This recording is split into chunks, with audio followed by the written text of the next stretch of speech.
अस्सलाम वालेकुम नाजरीन। आज जो चीज़ हम लोग बनाने लगे हैं वो है चने की दाल। जो चने की दाल है वो तकरीबन जो है वो 1 पाव है।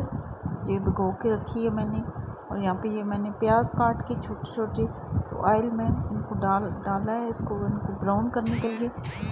और उसके साथ जो मसाले लिए हैं मैंने वो है टमाटर एक दरमियाना जिसको मैंने पीस लिया है, और ये पेस्ट है इसका लहसुन का, और साथ नमक है, सुर्ख मिर्च है, और साथ हल्दी है। और यहाँ पे ये आप देखें कि जो प्याज है हमारे वो ब्राउन हो गए हैं, तो इसमें वो जो मसाले जो रखे थे वो सारे डालेंगे और अच्छी तरह से उसको मिक्स करेंगे।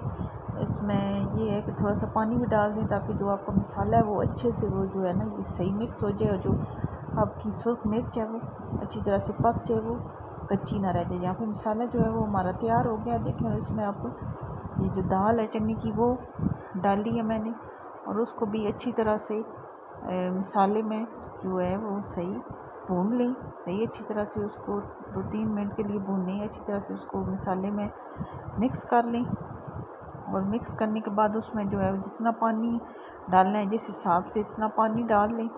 यहाँ पे मैंने तो ये जो है दाल है इसमें 1 कप पानी डाला है।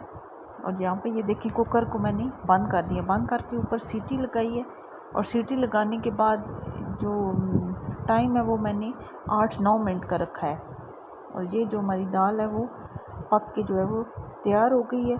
और ये इसके ऊपर ये मैंने जो है वो मेथी डाली है, सूखी जो मेथी है वो छिड़की है, और उसको 5-6 मिनट के लिए दम दे दें मेथी डाल के।